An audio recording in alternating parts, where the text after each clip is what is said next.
Hello, everyone. Welcome back to the Art of Being a Woman. I'm your host, Courtney, and today we are discussing the art of living in full alignment.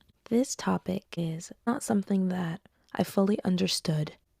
I didn't know exactly what it meant to be in alignment. I've definitely heard it many times before on the internet from motivational speakers, but it always just seemed like something that was always a little bit out of reach, and maybe it sounded good, but I wasn't sure if there was truth to it. It wasn't until recently when I made some changes in my life that I will discuss that I started to actually feel this sense of alignment. And it motivated me to create a post on this, not only a written post, but I definitely wanted to speak on this more in depth. This podcast episode is for anyone that's seeking alignment in their life. They know that they want to achieve it, but they're not sure how to do it based on where they're at in life right now.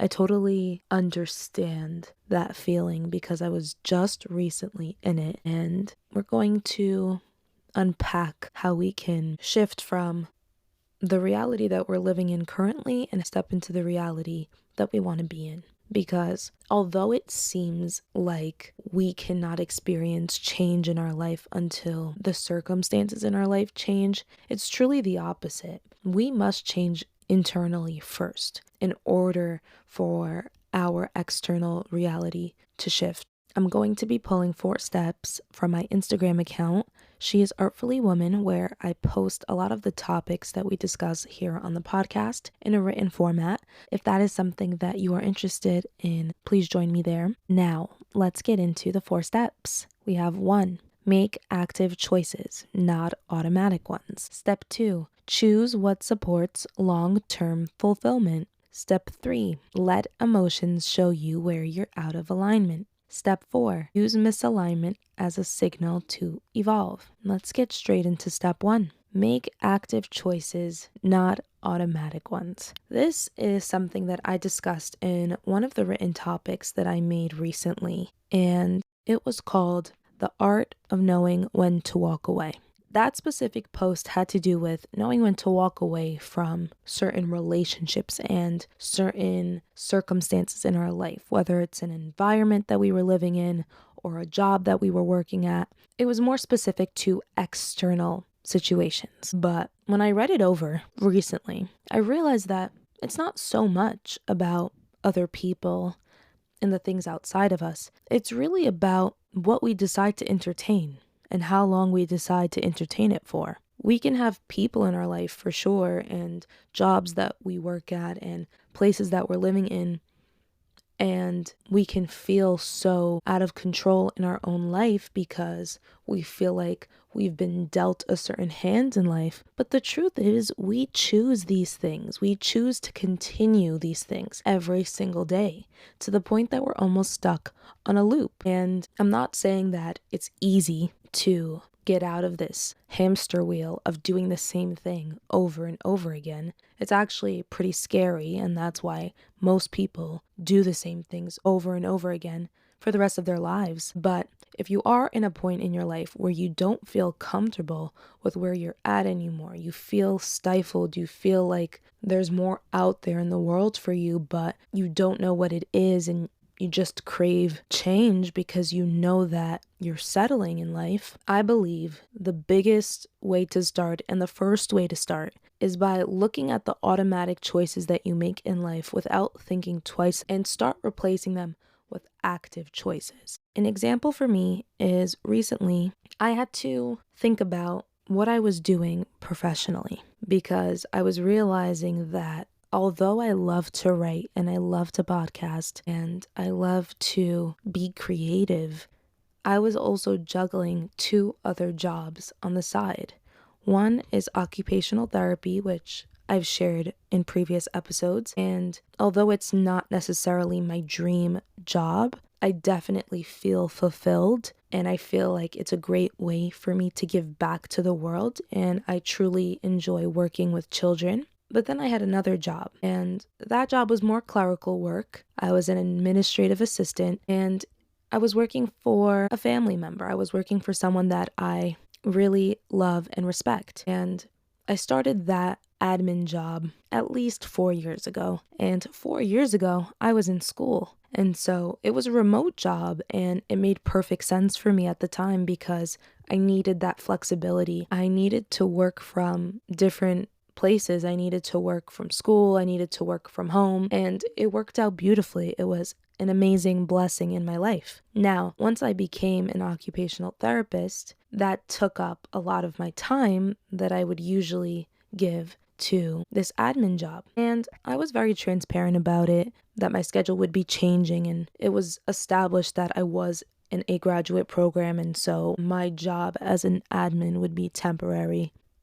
I didn't realize that instead of me looking at my professional life and realizing I need to pick what is most important to me in this very moment, I decided to juggle all four things in my life: occupational therapy, admin work, writing, and podcasting. And it was slowly depleting me to no end. I was barely sleeping. I think I would get 4 hours max every night. And because I really enjoyed majority of what I was doing, I pushed through and I was able to remain optimistic about everything. I was doing this for about 5 months where I kept up with 4 different paths professionally. I realized that I started to feel very stressed and overwhelmed. And any time a new responsibility was put upon me that had nothing to do with work, whether it was someone asked me for a favor or my plans would change and my time to do work was limited because of it, I would get so easily overwhelmed. And it wasn't like me to be this way, or at least I knew I didn't like that I was being this way.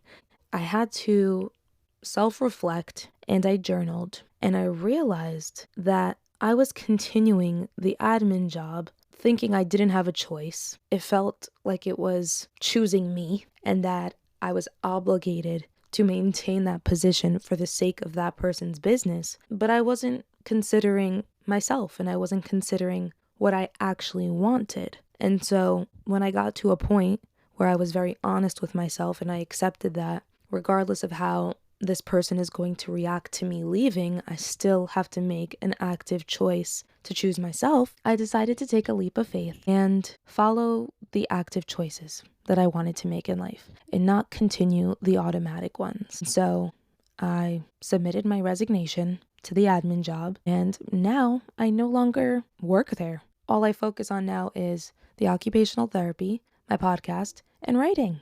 And since my first day of not working at that job, I felt so light. And I can't even put into words how amazing it feels, but I'll give you some examples of how I notice that I'm different.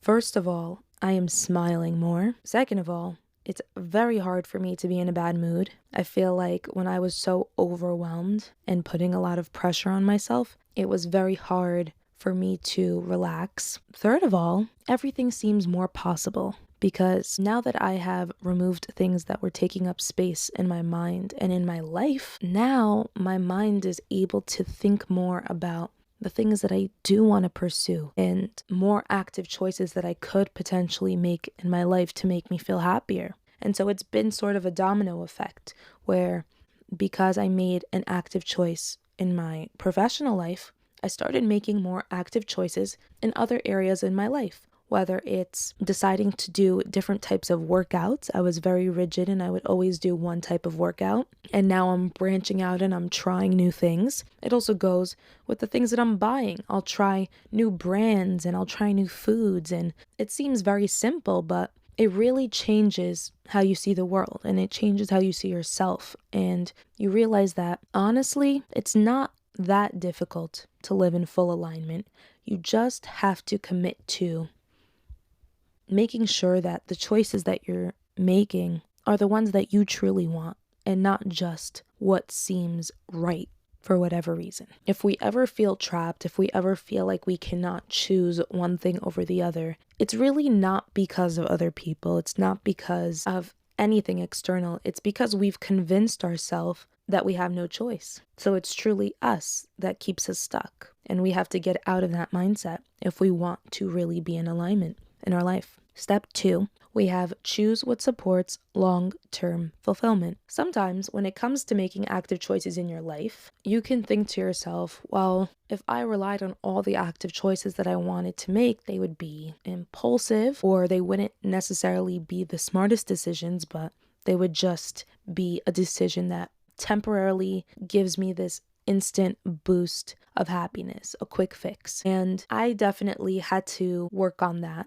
within myself, because sometimes when I was so burnt out or I was so overwhelmed with life, I would think that an active choice would be anything that would make me happy, whether it would be, oh, I had a long day at work, so let me just go shopping to feel a little bit better, or just to have a better day, or let me spoil myself with something just so that I feel good. And this is self-care and this is self-love. And okay, that's definitely a way to go about it. But what happens is those things don't keep you happy for very long. And it's because it's not real alignment. Alignment is never about chasing the next high and getting the next fix. It's about actually committing to creating a life where you don't have to escape from.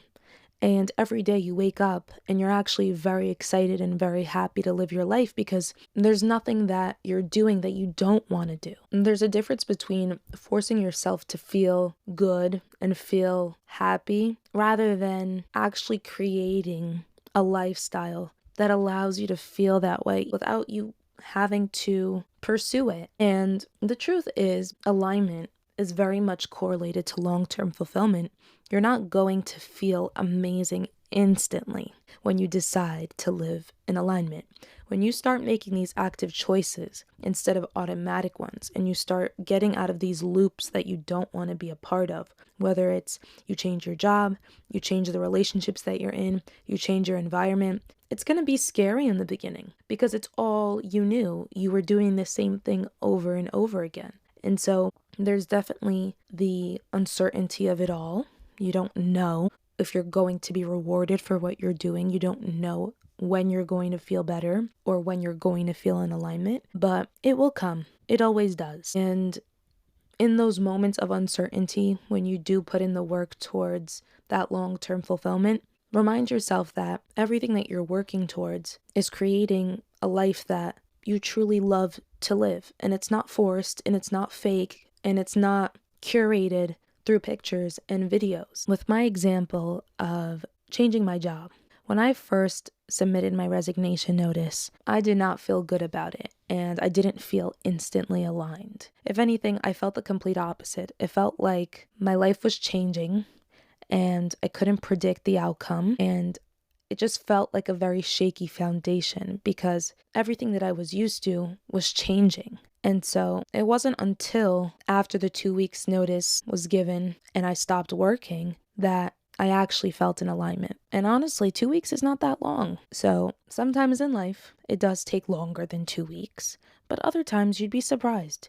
You'd be surprised how quickly your life can change and how different you can feel when you start making choices to prioritize what you actually want from life. I believe that we don't even notice how much we ignore what we truly want because we believe that we don't have a choice. We always have a choice. Sometimes we would just rather believe we don't have a choice so that we don't have to make one at all. Step 3. Let emotions show you where you're out of alignment. Emotions are something I believe I speak about a lot on this podcast, on my Instagram account, and it's because emotions are very powerful. Obviously, I never promote letting emotions control you and control the decisions that you make, but I do know that emotions are a compass. And what that means is that whenever we're feeling any sort of emotion, happiness, joy, that's how we know we're in alignment. When we lose track of time and we're fully present and we don't worry about the past and we don't think about the future, we're in alignment.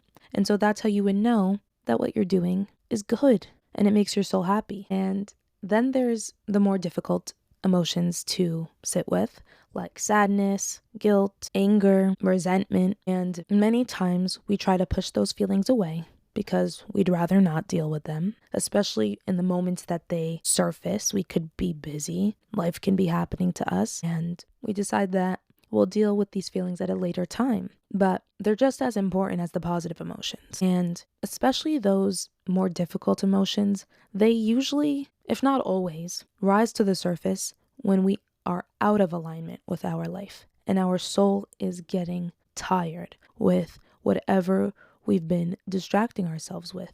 Whatever we've been convincing ourselves is making us happy is draining us. And the truth is, the soul can really tolerate a lot.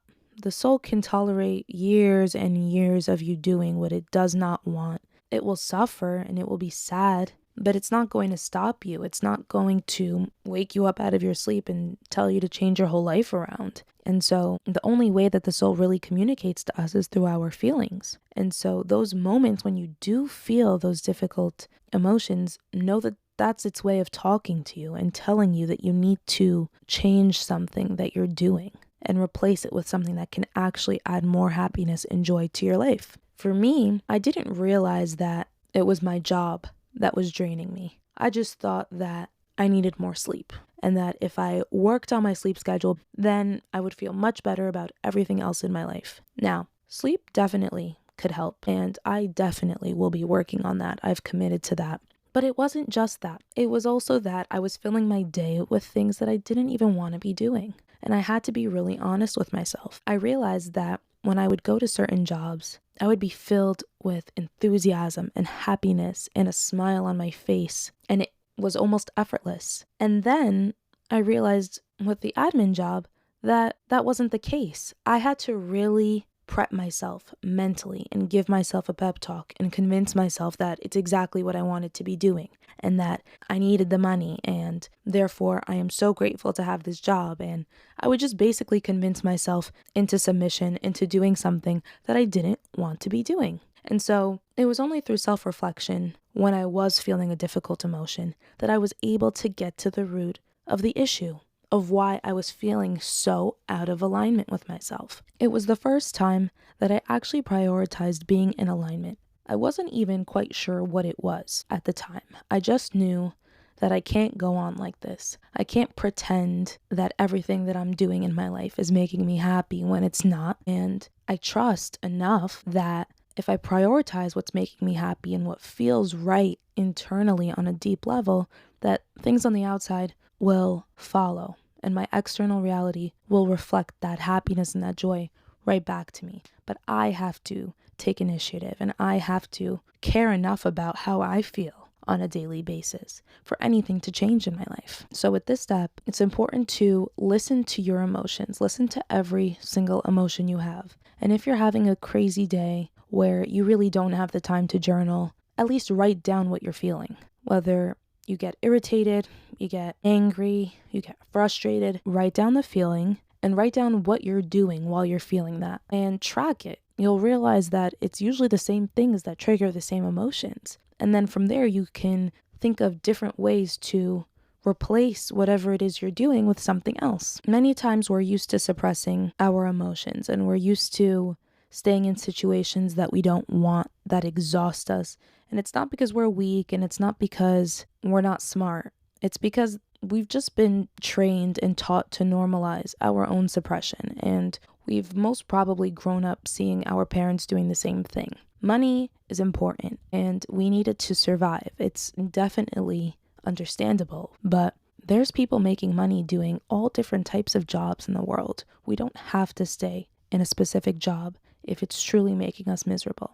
And that's just my example. But the same thing goes for relationships. If you're in a relationship and you're unhappy, there are so many other people in the world that are looking for a relationship, whether it's friendship, a romantic relationship. There isn't only one choice out there. So don't limit yourself. Don't convince yourself that your emotions are not important enough or that they don't matter, because they do. But you have to take them seriously. You can't wait for other people to take them seriously, or you'll be stuck in a loop, feeling the same emotions until you've had enough. Step 4, use misalignment as a signal to evolve. Now, something that I've learned to accept is that misalignment is bound to happen, and it's never a bad thing. It's a great thing, actually, because it's a wake-up call. It's almost a way for our soul to foreshadow to us that we need to start making better choices for ourselves, for our life, so that we can access a higher version of ourselves and tap into more things we are meant to receive in this lifetime. That's what I truly believe. But the thing is, if we convince ourselves that we're happy with where we are, we don't want to change, this is good enough, which is the biggest trap, to say that what you have is good enough, then what happens is life starts to get chaotic and those negative emotions start to surface. And we can't pinpoint what it is because we've ignored the signals of misalignment. And so the moments that you feel like something isn't right, or you don't feel right, you don't like what you're doing, you're dreading your day, it's time to go within, and it's time to really take your misalignment seriously. Life is precious and life is beautiful. There are so many people, if you look on social media now, they have an amazing life. And obviously it's just pictures and videos and it's curated and we don't know what goes on behind the scenes, but there's potential and the potential is endless. We never want to settle for good enough or for whatever it is that we're living in right now. It seems safe, it seems strategic, it seems like a good idea, but it's really fear and it's worry and it's these negative emotions that are trying to control you and they're trying to keep you stuck in a loop. It's only a matter of time before life starts to change for us. And that's when our external reality starts to change. Whether we lose our job, we lose things that we thought were meant for us, like a relationship, and we're not sure why. That's because we were given signals, we felt the feelings, and we didn't do anything about it. And so if you are someone that's listening to this right now, and that did happen to you recently, you lost a job, something you wanted didn't work out, just know that it wasn't aligned for you. Yes, okay, you pictured your life going a certain way, and that was a part of it, but that was a limited way of thinking. Because if someone told you, would you want to have $1 million or something better than $1 million? Would you say, no, I just want $1 million? No, of course you would say, I want something better than $1 million if that is the other option. And so whenever it seems like we're getting a no from the universe or it seems like we're not getting our way, it's because it wasn't good enough. Maybe short term it looked good enough, but again, our soul does not think short term ever. We have a life purpose. And so in order to keep us on track with long-term fulfillment, it will steer us in the right direction when it needs to, when we're not listening. I hope that this episode really helped you gain some clarity on the topic of living in full alignment.